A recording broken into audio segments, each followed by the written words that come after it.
move that might be winning because all endings are winning. He's played it, Queen F8. Because if you get the queens off the board, because of the rook, the black rook on B2. So Vidit is trying to get the queens off the board. I don't see how white stops that because of the threat to F2. And if you move the queen, I can just start taking pawns. And Vidit, surely this is just looking very good for him. He could win with the black pieces here. Yeah, and that would be a sensational result for Vidit, who would then be playing with the white pieces in the second game, and that is just about holding the nerve. And Nepomniachtchi just slides the queen. He cannot make the trade, but it grabs the pawn. And in the meantime, just to update you on a result, Harika did draw against Alexandra Goryashkina. And when it comes to the game between Elizabeth Pates and Anna Muzychuk, it looks like Anna Muzychuk will be winning that one. We've got to stick with this game because it's exciting. Now, Nepo is really struggling here, and he plays G5. He's trying to open up Vidit's king, and this is a great gambling move, I say, because Vidit is so close to winning over here. Nepo is just trying to create chances. I love this move. Vidit moves his queen to a fantastic square, and this controls all of this diagonal, so his king can now sit on h7, and also the queen threatens the check, winning the rook. Vidit on course to win with the black pieces, meaning Nepo, if he wants to stay in the World Cup, has to win with black in the next 10-minute game. Look at that. Nepo cursing there, I think. Nepo clearly not happy with the way things are going. No, he's not happy because what can white play? You've just highlighted two deadly threats, and basically the white rook probably has to slide itself to somewhere passive, but that is not going to help matters.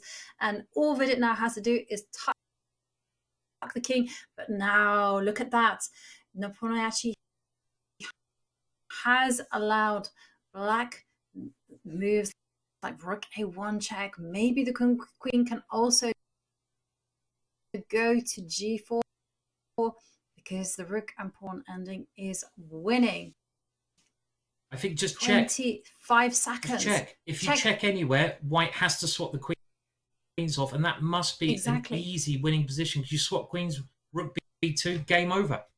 Just check. If Vidit finds a check, he must be going through, but he's got 15 seconds left. He plays a rook check. Is that okay? What's he going to do next? Maybe he's going to... Is he going to go a2? Is he really going to try to get two queens on the board? Well, actually, maybe he can. And he's got 9 seconds to do this. He's got to move quickly. Throw a check first. He's gone for a check, and now the queens are going to get exchanged. Vidit exchanging queens, and this should still be very, very good for Vidit. Push the a pawn. The question is, can you go rook to b1? Yeah, rook b1, a2. He's just keeping it simple. We're into an ending. Black is a pawn up, but this a pawn is so strong here. Black must be winning this ending, Ivanka. Must be a win. It must be a win, but only if Vidit can hold his nerves. He needs to activate all his pieces, but he's pushing his e-pawn. And just to give you an update, Anna Muzychuk did defeat Elizabeth Pates with the black pieces, so that puts Anna Muzychuk in a very good situation to go through. Yeah.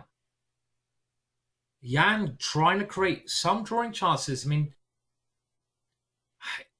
what it needs to do is get his king like to b2.